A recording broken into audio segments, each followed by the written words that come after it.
Yoki is the strongest demon in the Demon Kingdom, destined to slay the hero party and ensure the Demon King's victory. But there's just one problem: he has a crush on one of the hero party members. The hero party has finally arrived outside the demon castle, and they have completed all the side quests, so they are certain that they are strong enough to win. However, upon entering the castle, they run into a low-level demon general, Yoki, and he absolutely mops the floor with them. No matter how many overpowered moves they use, Yoki is able to outdo them, eventually rendering all of the heroes unconscious. But instead of finishing them off, he starts healing their wounds since he wouldn't want them dying because of him. But that's when he notices that the support mage of the hero party is actually pretty cute.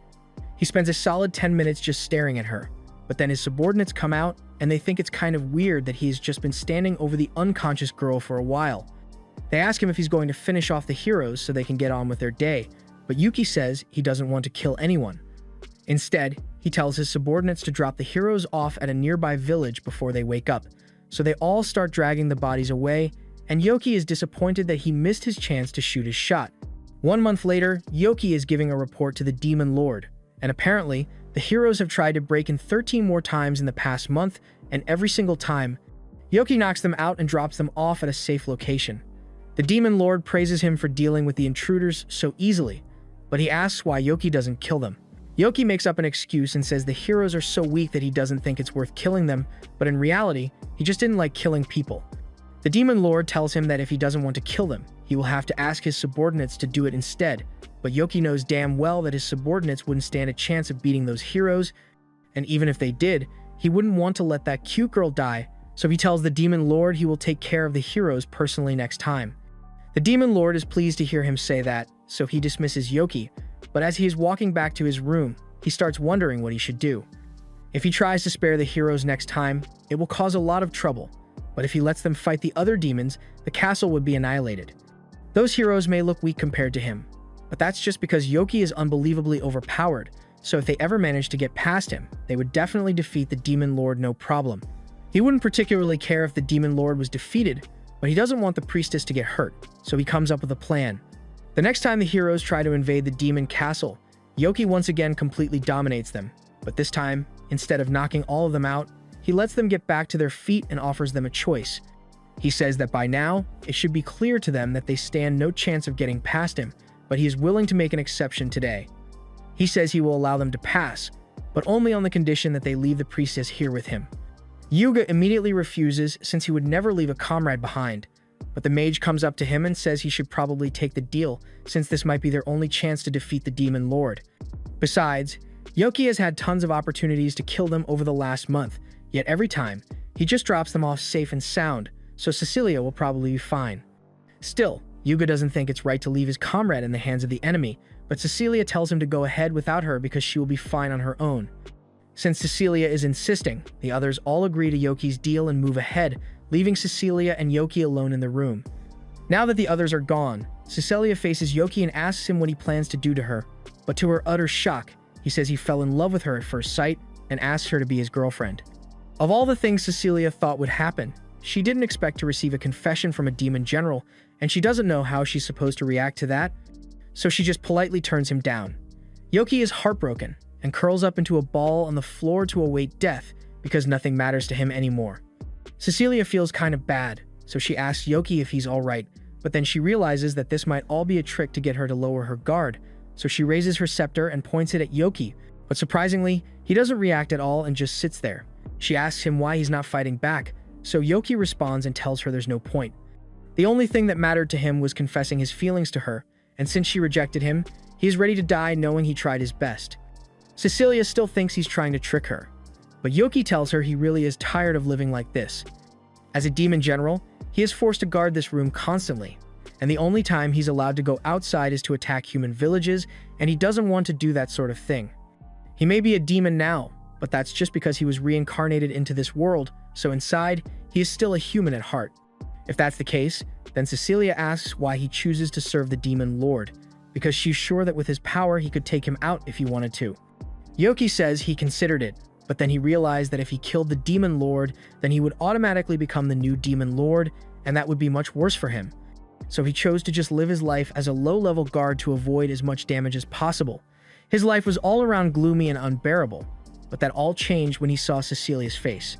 He may have only known her for a month, and yes, most of that time was spent with him knocking her out, but that was the best month of his entire life as a demon. So now that it's over, he doesn't care what happens anymore. Cecilia tells him to stop talking like that, because if he is truly human on the inside, as he says, then it's not too late for him to live a fulfilling life.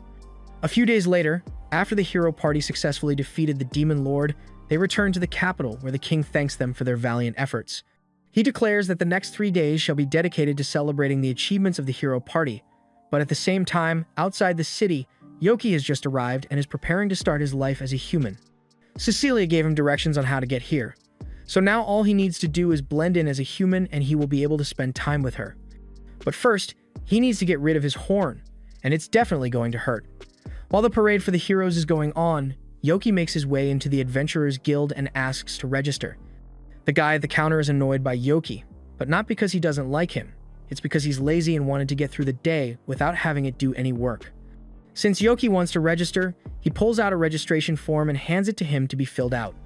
After Yoki fills out the form, Clayman processes it and creates a guild card for him. He explains that Yoki will have to start at F rank, but he can work his way up to S by completing quests and raising his reputation.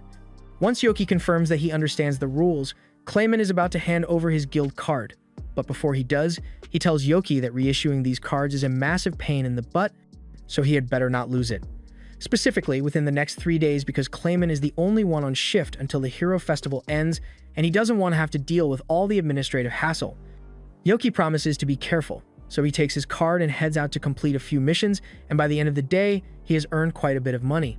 He hasn't met Cecilia yet, but his plan is to work as an adventurer for a while and become successful enough to be worthy of Cecilia, and after doing all that, when he confesses to her again, she's bound to accept his love. Over the next few days, Yoki routinely shows up at the guild to take on as many quests as he can, and he is already starting to draw a bit of attention because people are surprised by how fast he has been ranking up. Today, he is taking out another 5 quests, so he walks right up to Clayman's desk and asks him to process these for him, but Clay is pissed because he doesn't understand why Yoki keeps bringing so much work to him when there's another receptionist right over there. Yoki tells Clay he has simply grown fond of him, especially since he's surprisingly fast at processing all the quest forms he brings. But speaking of which, Clay is starting to wonder who Yoki really is, because there's no way an ordinary newbie would be able to raise their rank from F to D in a single week. Yoki is a little worried since he didn't realize working so hard might get him in trouble, but Clay has no intention of investigating him. It would be too much work, and it's not like ranking up quickly is a crime, so there's no reason for Yoki to get in trouble over it. Yoki is relieved to hear that, but before Clay could finish processing the quests, Cecilia walks up and asks Yoki to cancel his quests for the day. He's excited to see her again, but she looks like she has something serious to discuss, so she asks Yoki to come to her house so the two of them can talk. Yoki immediately agrees, and once they finally arrive, Cecilia takes him inside and prepares a cup of tea for him. She apologizes for not being able to meet him sooner, but Yoki says she doesn't need to apologize because he didn't make much of an effort to meet her either. Speaking of which, he asks her how she knew he would be at the guild today. So she explains that pretty much everyone has been talking about him recently. It's almost unheard of for a newbie to rise through the ranks as fast as he has, so it's natural that people would start talking about it. And when Cecilia heard the rumors, she knew it had to be Yoki, which brings her to the topic she wanted to discuss with him. She tells Yoki she would like him to quit being an adventurer, and he is shocked to hear this since it makes no sense, but he's sure there must be a reason, so he asks Cecilia to explain why. Cecilia tells him that the demon lord may have been defeated, but it's not like all the threats in the world are gone, and she is worried that the different nations which have been working together will start fighting to assert superiority over one another. There are already signs of this since countless nations have tried sending their princesses to the hero to establish a political marriage so they can use him as a pawn when the time for war comes. All the nations are busy looking for strong allies to use, and considering how well Yoki has been doing at the guild, it would only be a matter of time before the nations notice and try to recruit him for war. Either that, or they would label him as an enemy, and his new life as a human would be ruined. That's why Cecilia wants him to stop being an adventurer, and Yoki understands why she would be worried, but he's got bills to pay, and adventuring is the only way he can make any money. Cecilia understands that, which is why she says she is willing to hire him personally. However, she doesn't have enough money to pay someone as strong as Yoki what he's worth, So to make up the difference, she offers to do anything he wants because she can't risk letting the nation use him as a pawn in war. Yoki tells her to stop bowing because there's nothing any nation could possibly do to convince him to join a war, especially not an engagement. After all, the only person he is willing to marry is Cecilia.